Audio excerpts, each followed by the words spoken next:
What is going on, everybody?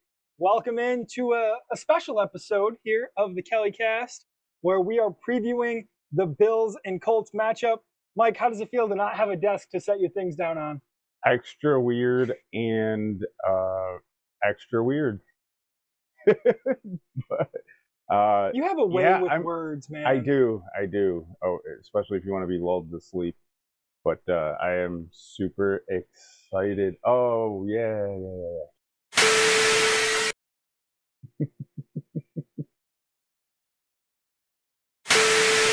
All right. You have a way with words.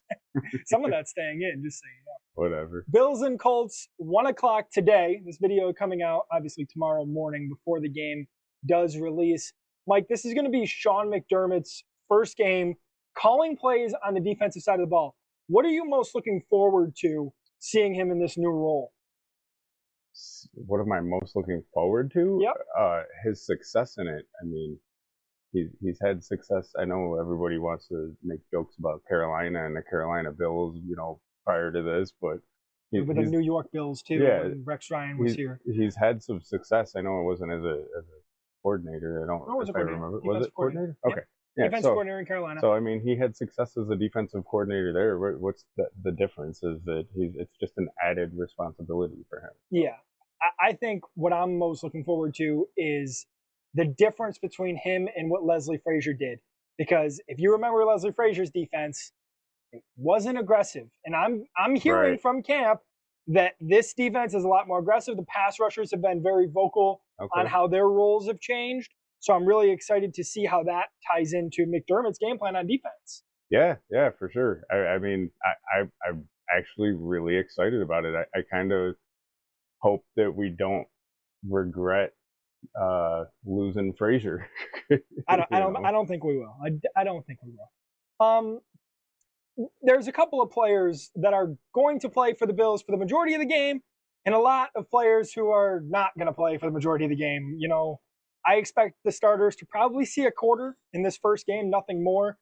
I said yesterday on the Built in Buffalo channel, if you guys haven't seen it, I did a live stream with Built in Buffalo, the sit down yesterday with Sauce God and, of course, Lance, the president of BIB. So that was a lot of fun. But it was a good show too, man. If you guys get a chance, check it out for sure. Appreciate that, man. Appreciate that. But Mike, I wanted to get your thoughts on who you're most excited to see in this contest against the Colts. This is going to be your first time really seeing things. I know you pay attention to clips and stuff like that for the off season, but you're really out of the loop for the most part. I pretty much, yeah. We had that discussion a little earlier today that the off season is my sanctuary, but it's your wife's sanctuary too. Yeah, sometimes maybe. Not with the kids, buddy. No sanctuary here. Crazy house. I honestly can't even remember who I told you earlier, but I'm changing my answer. I'm excited to see his comeback, and I know everybody's tired of the story, but I really truly am excited to see him come back and hopefully perform and make the team. You guys spoke about that yesterday. It'd be a PR nightmare if he didn't. He's almost guaranteed to make the team, but I'm excited to see him earn that spot. I'm excited to get him back on the field, and really, I think it'll put a close after the first game and seeing him out there. And that was my message on it, mostly. I want him to make the team. I don't want him to make the team because of sympathy. I don't want him to make the team because of what happened to him. And I don't think he would want that either. Knowing with what kind of player he is and what kind of man he is, I think he wants to earn it. So I think that's exciting. The guy you said earlier was Ed Oliver. I did. And I want to point to that just because of how deep the defensive line seems to be, right? You have Von Miller. Mm-hmm. You have Greg Rousseau. Obviously going to make the team. Leonard Floyd, consider him a lock. Epineza, with the way McDermott's been talking about, that's a lock. That's 4. Now you got Boogie Basham. Yep. And then you look at the DTs. If you go heavy at defensive end, you have to go low at defensive tackle. Oliver's going to make the team. We know that. And I think we know that Daquan Jones is going to be the backup. Well, what happens underneath that? Poona Ford was signed. Tim Settle's here still. So it's really interesting that you went with Oliver when there was so many options that weren't Oliver that you could have gone with. It's because, and I originally chose him because he's always been my guy since he's been here, and I want to see him succeed, and I want that success for him. Yeah, that's you might only see him for 2 drives, so it's okay. Right, that's true. I guess I'm more leaning towards the season than preseason. That's fine. So, I'm excited to see Tre'Davious White. I think that even though this is a preseason game, and even though this game doesn't matter, tell that to the Baltimore Ravens. Tell that to the Baltimore Ravens. Such a crazy stat, isn't it? It's ridiculous. How many? 23-0. They have not lost a preseason game since 2015. Myself and a guy at work today were talking about that, and it's like, I understand it's not something like it is insane. It's not something like credible, right? Because it's not, a postseason or something like that. But I think what that does is for guys coming out of college who can't make a team or something like that, it draws you to them. Like, hey, I want to go to Baltimore because in preseason they're very successful, right? So I thought that was pretty interesting. Yeah, it's absolutely mind-boggling. But going back into Tre'Davious White, obviously coming off the torn ACL last year, we didn't see him till Thanksgiving. He basically played 1 full season in 2 seasons, and he did not look like the Tre'Davious White of old. And really with today's NFL, Mike, you've been seeing over the past couple of years, these guys get hurt, and when they come back, it's like better than ever. You're better than before. I didn't see that with Tre'Davious White, and it makes me nervous on the one hand, but I understand that coming back from the ACL is a tough task. I agree. It's definitely a tough task, and I was just going to actually mention, think of the mental part of it. Not every guy is that mentally tough. Mm-hmm. Break my words up here. but like I was saying, not every guy is mentally tough, and maybe this is the year that he bounces back, and I'm really hoping for that. I hope so too. Who do I miss that boy old? Not to mention his contract expensive. He's supposed to be one of the premier cornerbacks in the league. I'm hoping to see that. I think he can do it, and I think maybe with McDermott taking the reins over, maybe that helps him a little bit. I'm not sure, but we talked about we talked about the starters a little bit, so we don't need to get back into that. How about Khalil Shakir? Last year, you and me and your little one, of course, went to both home preseason games, or at least I did. Maybe you didn't have. We went to just the one. You went to the one. Okay, I went to both.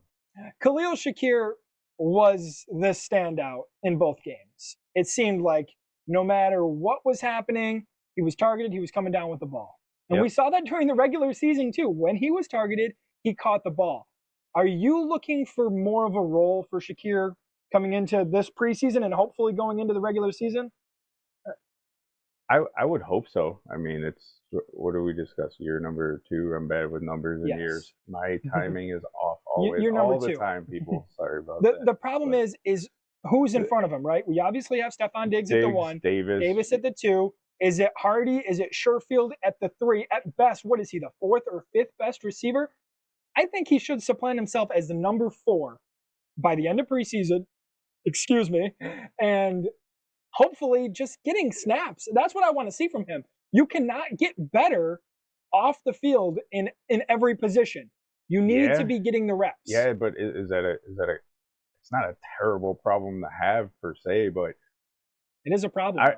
It is a problem. It's definitely a problem. The Bills have not been able to develop even if you want to trade their young players, Mike.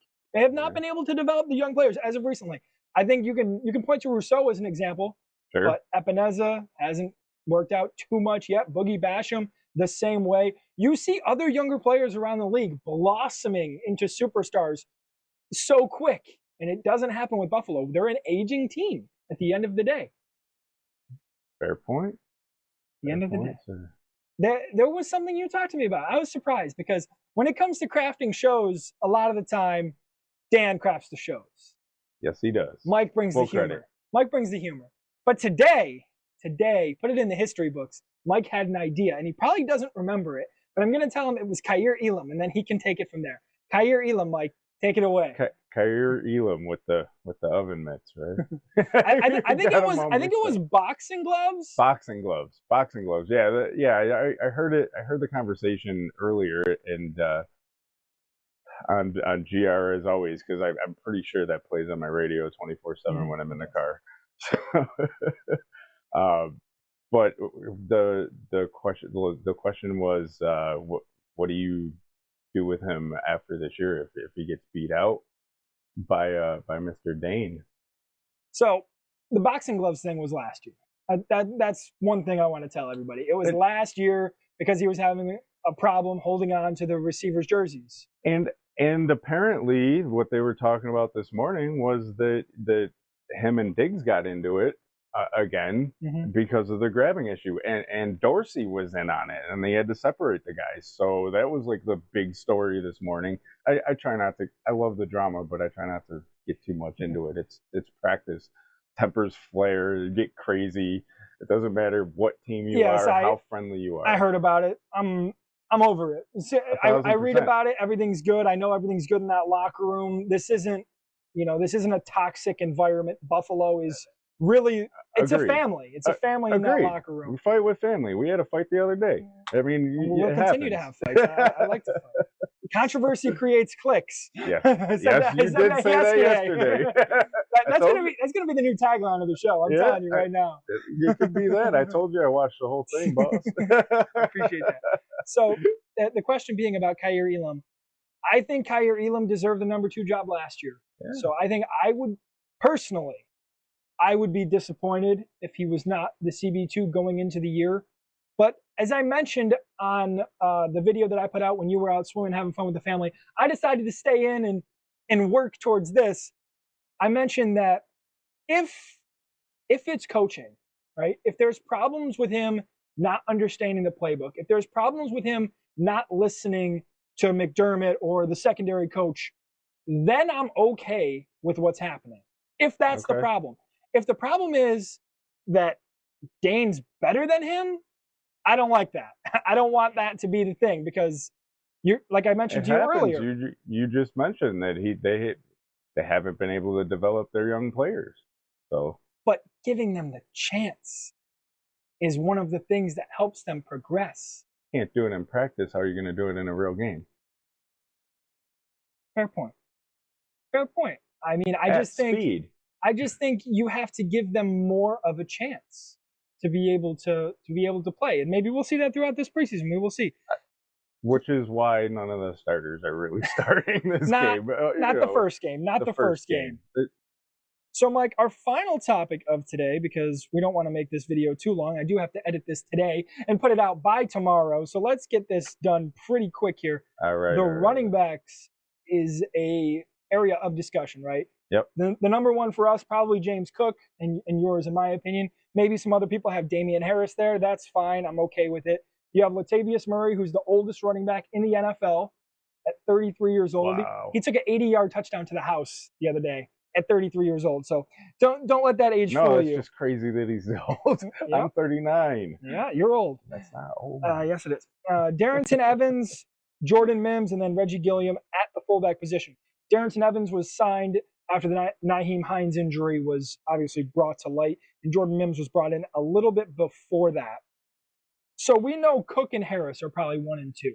Mm-hmm. Who are you looking at out of those other 3? Are you looking at, the veteran Latavius Murray, 33 years old, or the young guys in Darrington Evans and Jordan Mims? I'm going back in time and undoing Nyheim Hines' injury. I don't think that was one of my options. This isn't the Flash. I just recently built a time machine. No, I'm not that fast, sir. I just told you I'm 39. Let me see the list because I got to look at it again. Latavius Murray, Jordan Mims, Darrington Evans. Darrington Evans came over from the Bears. Okay. Latavius Murray, obviously, like I mentioned, he's a vet. He's played with a couple of teams. And I believe Mims is undrafted. For number 3, I mean, he's really very hardly used to begin with, so it doesn't really make a difference to me. Honestly. I can give you the answer that you're missing. Let's give it to me. It's right here. It's whoever performs well on special teams. It's whoever can give something else to the team, whether that's Latavius Murray, whether that's Darrington Evans.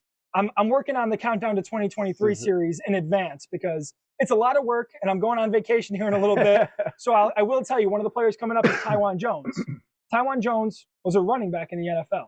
He played, I believe it was like between 3 to 5 years in Buffalo as a running back. You know how many carries he had? Nope. 0. Wow. Right. He played just on special teams. That's the only thing he did. See, that's how checked out I am during the off season, because I definitely should have thought of that. That's pretty much what Hines' job was going to be. He might have got a couple more touches than that behind him. Because, I think they had a role in mind for Nyheim Hines. Yeah, probably the catching back. Probably he had pretty good hands. So before we go, how about we talk about something exciting from the Colts coming in? Anthony Richardson, the number 1 overall pick, going to be debuting here against the Buffalo defense.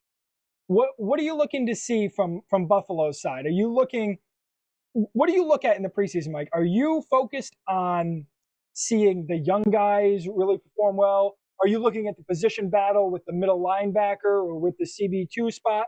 What are you most focused on in terms of watching this game tomorrow? You know, I'm not so technical all the time, Danny, especially during the preseason. I know that. It's just, first off, I'm just glad that Bills football is back, and it's not that snooze fest of a game that happened during the day after the enshrinement. I probably would typically.